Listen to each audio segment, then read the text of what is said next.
বলবে ভাই আর কি অপরাধ? তারা বলবে ওয়ালাম নাকুনু তুতিমুল মিসকিন, আমরা মিসকিনদেরকে খাদ্য দেই নাই, খেতে দেই নাই, তাদের ব্যাপারে ভ্রুক্ষেপ করি নাই, খোঁজ খবর নেই নাই। মাশাআল্লাহ, এই কাফিলাপাড়া গ্রামে আমার প্রায় 2 বছর হয়ে যাচ্ছে ইমামতির বয়স। আমি 46 বছর ইমামতি করি এই মসজিদে বিভিন্ন জায়গায়। এই মসজিদে গত রমজানের প্রথম দিনের আগেই আমরা 27,500 টাকার বুট, খুরমার, কুশরে গোড় কিনা এই বাংলাদেশ এই চাপিলা পাড়ার গ্রামে যত গরিব ছিল তালিকা করে মোতাল্লির মাধ্যমে বাড়ি বাড়ি পৌঁছায় দিয়েছি। যারা মিসকিনের ব্যাপারে ভূক্ষেপ করলো, আমার নবী বলেছেন কিয়ামতের দিন ওই লোকগুলি আল্লাহর জান্নাতে যাবে। এই নন্দীগ্রামে 212টা গ্রাম, 21টা গ্রাম অমুসলিমের গ্রাম।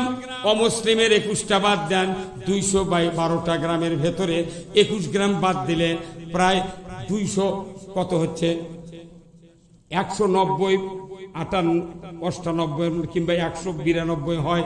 আমার ভাইয়েরা, আমি আপনাদেরকে অনুরোধ করব, এই নন্দীগ্রাম উপজেলায় 180টা গ্রাম যদি এইভাবে টাকা উঠাইয়া গরিবদের খাতে যদি ঈদের একদিন আগে, রমজানের একদিন আগে যদি এই ঈদ সামগ্রী আর যদি রোজার সামগ্রী দিয়ে দেওয়া হতো, আল্লাহর ইজ্জতের কসম গরিবেরা নির্বিঘ্নে রোজা করত, কিয়ামতের দিন তামাম ইমানদাররা জান্নাতে যাইত।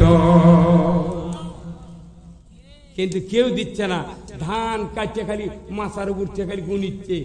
এবার কি দাম গেল আজরা? আমাকে আল্লাহ কোরআনে সার্কুলার দিয়েছে, ওয়াতুয়া হাক্কাহু ইয়াউমা হাসাদিহি, ফসল কর্তন করার পর পরই আমার হক আমাকে দিয়ে দাও। মাসার থাকতে দিতে হবে, তালাত তোলার আগে আপনাকে ওসর দিতে হবে ধানের। আপনি 30 মণ ধান পান, দিতে হবে। এটা আল্লাহর সার্কুলার। কয়জন মানুষ আমরা দিচ্ছি? ইতিম গরিবের যখন ভিক্ষা করবে যাচ্ছে মানুষ, আমার ভালো মানুষ বাড়ি বসে করছে বা হাতা দান নেই, আরেকজন করছে মাফ করো, তোর কাছে তুই কি অপরাধ করতে মাফ চাচ্ছ? এই কথা বল। 4 টাকার ফেতরা তার 2 টাকা করে 2 টাকা করে দিয়ে দিয়া 10 পাক দিয়া ফকির ঘুরে ঘুরে হাতটা করছে, তোর ফেতরা তোক দিয়া কেন, জীবনে তোর বাড়িতে আসবো না। কি গরিব মানুষের 4টা খাত, একটা ওসর, একটা জাকাত, একটা চামড়ার টাকা, একটা ফেতরার টাকা। এই 4টা খাত যদি বাংলাদেশে 100% ব্যবহার হতো, একটা মানুষ কিস্তির কাছে দেওয়া লাগতো না। এই কথা কেউ কবে না। হুজুরা খালি জুম্মা যা হান্নান বাটাম ফাটাবি তোমার কি ইয়ের কি ইমামকে ধরবে কিয়ামতের দিন। ইমামের উপর দায়িত্ব আছে। ইমাম হলো এই গ্রামের টিউনো, কথা ঠিক কিনা, নির্বাহী কর্মকর্তা। এই গ্রামের যত দরিদ্র আছে এর সুষ্ঠু বন্টনের ব্যবস্থা ইমামকে কমিটির লোক নিয়ে করতে হবে। আপনি খালি বক্তৃতা নামাজ রোজা দিয়ে কাজ হবে না, এই এতিমকে দেখতে হবে। কার হুকুম? এরপরে আল্লাহ বলছেন ওই জান্নাতি মানুষগুলি বলবে, ভাই আর কি তোমাদের অপরাধ ছিল? তারা বলবে ওয়াকুন্না নাখুদু মাআল খাইদিন। আমার আল্লাহ বলেছেন ওই মানুষগুলি বলবে যারা দুনিয়াতে ইসলামী জীবন ব্যবস্থা বিলুপ্ত করার চেষ্টা করেছিল, আমরাও তাদের সাথে প্রচেষ্টায় রত ছিলাম। ওই ফেরাউন ছিল আল্লাহর দুশমন, কথা ঠিক কিনা? আল্লাহ ছিলেন ফেরাউনের দুশমন। এই ফেরাউন আজ থেকে 6,500 বছর আগে মিশরের প্রধানমন্ত্রী হয়েছিল। তার বয়স ছিল প্রায় 450 বছরের মতো। এই ফেরাউন যখন শুনতে পাইল এই ফেরাউনের এই রাজ্যে এমন একটা সন্তান জন্ম নিবে, তার নাম হলো ইব্রাহিম, আর এই ইব্রাহিম পৃথিবীর জমিনে যখন নবুয়ত পাবে, এই ফেরাউনের দিন ধর্ম সব বাতিল হয়ে যাবে, আল্লাহর দেওয়া দিন পৃথিবীতে চালু হবে। এই ফেরাউন তুমি দুনিয়াতে অসহায় হয়ে যাবে, অতএব ইব্রাহিম যাতে পৃথিবীর জমিনে না আসতে পারে এই ব্যবস্থা তুমি করো। পথে ঠাকুর, মাথা নেড়া করা ঠাকুর বোঝেন না? এই কথা যে এই কাম করো, তাছাড়া কোনো তোমার এটা ধর্ম টর্ম থাকবে, তোমার রবগিরি শেষ হয়ে যাবে। ফেরাউন করলো কি, ওই দিন থেকে মিশরের সমস্ত শিক্ষা প্রতিষ্ঠান বন্ধ করে দিল।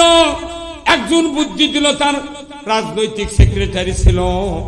এই মন্ত্রী বলল, বাদশা নামদার, যদি আপনি নিজেকে রব দাবি করতে চান তাহলে এই শিক্ষা প্রতিষ্ঠান বন্ধ করে দেন। কি করে দেন? তে বাংলাদেশে তো শিক্ষা প্রতিষ্ঠান ভাঙ্গে দিয়াকে শেষ করে দিয়ে ব্যাঙ্গেল লাপান, সাইকেল চালান, কাও বে ই ছবি উই ছবি দিয়ে বাংলাদেশের লেখাপড়া শেষ, না পড়েই ফার্স্ট ক্লাস। এ গেল 2 বছর আগে একজন পরীক্ষাই দেয়নি, উই 4 পয়েন্ট কত পেন পাথরে জামাল ভাই, উই কইতে আমি পরীক্ষাই দিইনি, একবার ওর নাম তালিকাতে যায়। ওই রকম বাংলাদেশে এই যে মামলা হলো 16 লক্ষ মামলা, 20 বছর আগে মরে গেছে, ওকে মামলার নাম দিছে।